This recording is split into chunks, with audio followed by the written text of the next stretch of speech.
little fox. For the next 3 months, Mowgli didn't leave the village.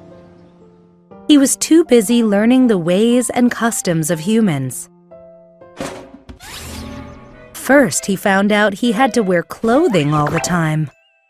This is so annoying, He thought. His shirt felt itchy.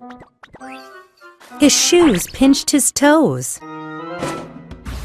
Then he had to learn how to count money, which he didn't understand at all. Why do humans have to buy things from each other? He asked Meswa. In the jungle, you can just take what you want. Meswa laughed. That's a good question, she said. I don't have an answer for you. On top of these things, the village children often made him angry. When they played games together, Mowgli stood by himself and watched. The girl laughed at him. The Jungle Boy doesn't know how to play any games. He can't make a fire either. One of the boys added. And he says the wrong words all the time. Mowgli felt angry, but he stayed quiet. Whenever he got mad, he tried to think of Baloo. The law of the jungle says, keep your temper. The old bear had taught him. In the jungle, your life and food depend on this. Here in the village, his life might depend on it too.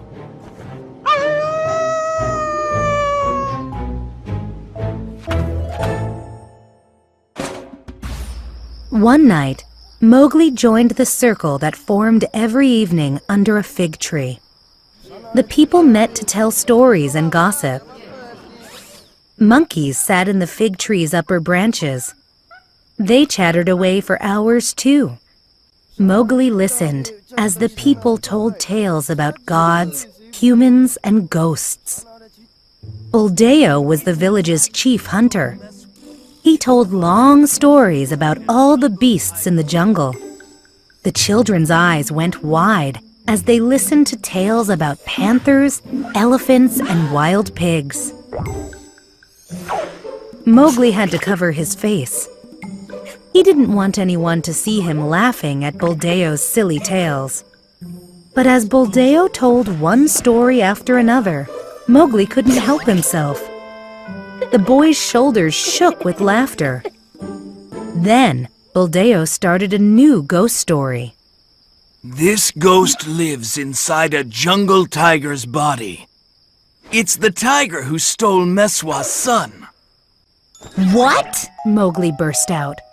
He couldn't sit there and stay quiet any longer. The jungle tiger isn't a ghost. He's real. His name is Shere Khan. Everyone turned to stare at Mowgli. Buldeo was speechless with surprise for a few moments. Then he glared at the boy. Oh! The jungle brat is speaking up. If you're so wise, why don't you hunt down the tiger? There is a reward for his hide. I will hunt him down one day, Mowgli said under his breath. The hunter sneered. Well, from now on, keep your mouth shut when your elders are speaking. A few minutes later, Mowgli got up.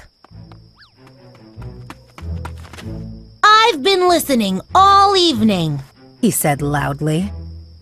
and Buldeo has spoken only 1 or 2 words of truth. As Mowgli left the circle, Buldeo puffed and snorted. How dare the boy embarrass me like that? The hunter said. This is not something that I will forget. That night, the priest visited Meswa and her husband.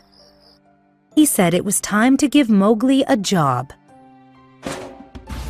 The next morning, Mowgli was sent out with the other village children. From now on, he would help to herd the village's buffalo and cattle.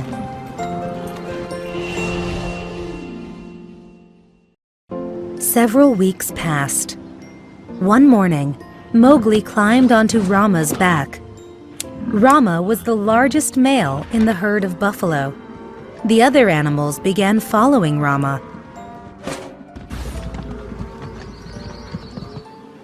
Graze the cattle on your own today. Mowgli said to the other children.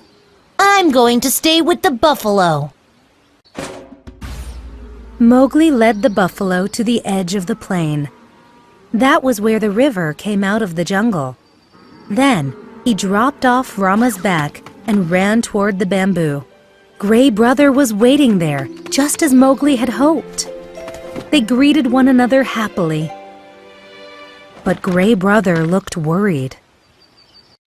Shere Khan came back to the jungle to wait for you. There was little food, so he left. He will come back soon, Mowgli. And this time, he will kill you.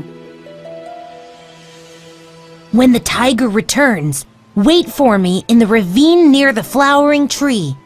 Mowgli pointed to a rock across the plain. Until then, sit on that rock where I can see you. Every day, Mowgli herded the buffalo. Day after day, he saw Gray Brother sitting on the rock across the plain. Most days, Mowgli just lay on the grass, listening carefully to the sounds, as Father Wolf had taught him. If Shere Khan approached, Mowgli would surely hear him in the stillness. One day, Mowgli glanced at the rock. It was empty. Quickly, he herded the buffalo to the tree with the golden red flowers. There sat Gray Brother.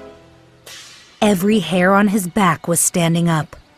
Shere Khan has been hiding for a month, Gray Brother said. but last night he crossed the plains with Tabaki. Mowgli frowned. Tabaki? Mowgli was not afraid of Shere Khan. However, Tabaki was another story. The jackal was very cunning. Have no fear. I met Tabaki at dawn and took care of him. Gray Brother licked his lips. First, he gave me some important information. Shere Khan plans to wait for you at the village gate tonight. Where's Shere Khan now? Mowgli asked. He's in the big dry ravine, the one along the river. Has he hunted yet today? Mowgli asked. The answer could mean his own life or death. He ate a large meal at dawn. Gray Brother replied. Good. Mowgli was thinking aloud. That means he'll be too full to move fast. If there were more of us, we could attack him. But these buffalo will not charge unless they smell him. And I cannot speak their language yet to explain things to them. Do you think we can pick up the tiger's scent? That way the buffalo can smell it. Gray Brother shook his head. Shere Khan traveled in the river. This leaves no scent. Tabaki must have told him to do that. Shere Khan would not have thought of it alone. Mowgli stood with his finger in his mouth. I can take the buffalo through the jungle to the head of the ravine. We can block that end, but Shere Khan will escape the other way. We must block the other end too. Mowgli looked at the wolf. Can you take half of the animals and do that? Not by myself, but I have brought a wise helper. Gray Brother ran off and dropped into a hole. Seconds later, the gray head popped up. The hot air filled with a familiar hunting howl. Mowgli clapped his hands in delight. Akela!